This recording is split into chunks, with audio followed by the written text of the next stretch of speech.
Now look, we know that Karen Gillan has gone on to star in Guardians of the Galaxy and Carey Mulligan just won all of the awards. But what about those Doctor Who stars that you didn't really know were on the big screen, and yet, bloody hell, there they are. With that in mind, I'm Sean Ferrick for Who Culture, and here are 10 Doctor Who stars you didn't know were in huge movies.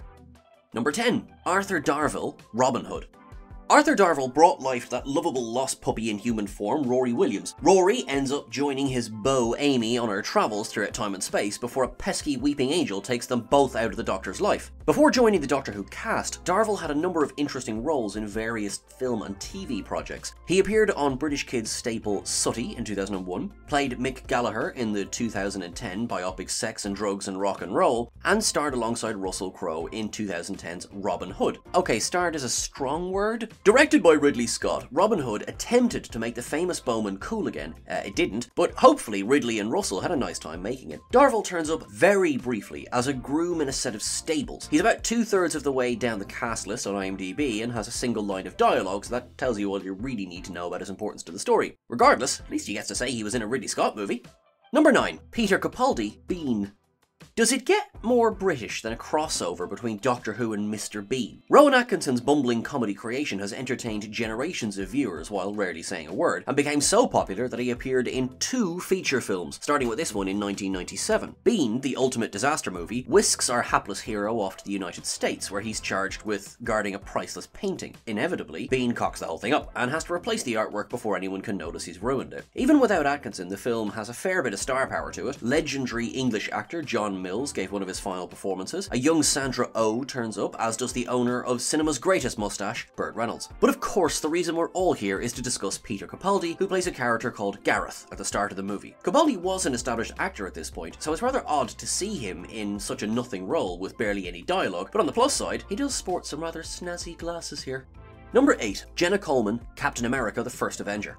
Before she was a companion, but after she was on Emmerdale, Jenna Coleman played a very small role in one of the biggest film franchises of all time. 2011's Captain America: The First Avenger is the 5th installment in the Marvel Cinematic Universe. It's where we first meet Captain Steve Rogers, the human piece of spaghetti who saves the world after he gets injected with a magic hunky potion. Before he turns into a total beefcake, Rogers accompanies his best friend, and definitely not secret lover, Bucky Barnes, to the futuristic World Expo. Here, Bucky has arranged a couple of hot dates for the pair. One of these women is none other than the future Clara Oswald. She might not be in there for very long, but Coleman does get to give us her best American accent with a few lines of dialogue. It's fine. There really isn't much evidence to judge it on, to be honest. This was also her first ever film role, which is not too shabby at all.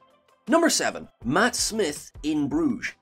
The phenomenal 2008 film In Bruges deals with 2 hitmen, Colin Farrell and Brendan Gleeson, hiding out in the titular Belgian city after a job gone wrong. Farrell and Gleeson are terrific, but a lot of the praise for this film goes to Ralph Fiennes' turn as the psychotic, foul-mouthed mob boss Harry Waters. Harry serves as the main antagonist in the picture, eventually travelling to Bruges to confront his wayward employees. He's an absolutely fantastic character, and we almost learnt even more about him in a famous deleted scene. The sequence in question shows a young Waters taking revenge for the death of Gleeson's character's wife. He walks into a police station, confronts a corrupt cop, and decapitates him in one fell swoop. Also, he's played by Matt Smith. Smith, who looks about 10 years old in the clip, embodies Fiennes' characters to a T. Unfortunately, his part was removed from the final product. Number 6. Paul McGann, Empire of the Sun.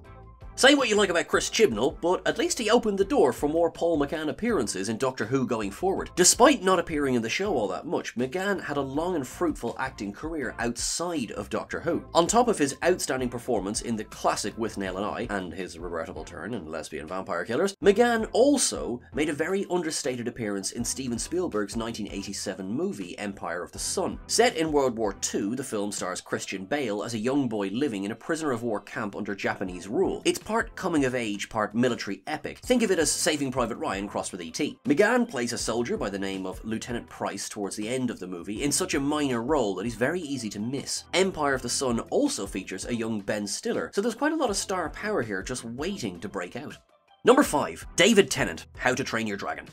David Tennant has been in a lot of stuff. As well as his time spent as the 10th and 14th Doctor, Tennant has been in the Harry Potter franchise, served as the villain in Marvel's Jessica Jones, and voiced a cow alongside John Cena in the kids' movie Ferdinand. Sticking with animated films, let's look at the time he was in the smash hit How to Train Your Dragon for about 30 seconds. Spikeclout Jorgensen is the Viking chief's second in command and father of Hiccup's enemy-turned-friend, Snotlout. He has maybe 3 lines in the first film, none in the second, and about 3 more in the third. That's the best use you could come up with for David Tennant. Really? To get a larger fixture of Tennant and dragons, you need to go to the animated series known as DreamWorks Dragons, the spin-off of the film series. Tennant reprises his role as Spikelout in over a dozen episodes of the show, adding some much-needed weight to his underdeveloped character. Number 4. John Barrowman, The Untouchables. We've talked about some very minor parts up to this point, but things are about to get even more ridiculous. 1987's The Untouchables tells the story of famous law enforcement agent Elliot Ness and his quest to bring down Al Capone. Ness is played by Kevin Costner and Capone by Robert De Niro. There's also additional support from the likes of Sean Connery and Andy Garcia, as well as a very brief appearance from the future Captain Jack Harkness. John Barrowman isn't actually credited on the movie, instead we have to turn to his autobiography Anything Goes for confirmation of his role. In a passage talking about his early career, Barrowman writes about his experience as an extra on the film. My few seconds in frame were as an uncredited extra in the scene where Sean Connery is recruiting Andy Garcia. I'm on camera from the rear, standing in tight grey sweats with my hands folded behind my back. So not only was he not credited, but his face doesn't even appear in the movie. Barrowman describes this as a butt part, which is a very accurate way of putting it. Number 3. Tosin Cole, Star Wars The Force Awakens. The Star Wars sequel trilogy turned out quite mixed in the end, but it did get off to a fantastic start with 2015's The Force Awakens, the blockbuster 7th film in the Skywalker saga. In among the Harrison Fords and Carrie Fishers and the several other giant names this film attracted, you might be able to spot everyone's favourite Call of Duty playing time traveller, Ryan Sinclair. Actor Tosin Cole has a minor role in The Force Awakens as Lieutenant Bastian, a fighter pilot for the Resistance who takes part in the raid on Starkiller Base. He must be a good pilot too, as he survives the battle and flies off into the sunset. This appearance came 3 years before Cole appeared in Doctor Who, meaning he was part of the Star Wars franchise long before he joined the TARDIS team. Number 2. Joe Martin, Batman Begins. We still really don't know what's going on with Jo Martin's fugitive Doctor. Will we ever see her in the role again? Who knows? While we eagerly await that potential return, let's take a look at the time Martin shared the screen with the Caped Crusader. In 2005, Christopher Nolan took on the hefty task of making Batman great again. He achieved this and then some with the first installment of his fabled Dark Knight trilogy, Batman Begins. Alongside names like Christian Bale, Michael Caine and Liam Neeson, Martin appears in the film as a prison officer. She accompanies Cillian Murphy's Jonathan Crane as he visits Carmine Falcone and looks completely bewildered at how fast Falcone's mental health deteriorates after spending literally 1 minute with a sadistic doctor. This is easily Martin's biggest film credit to date, but after her time in Doctor Who, perhaps she'll appear in even more movies going forward. Number 1. FREEMA AGYEMAN, The Matrix Resurrections.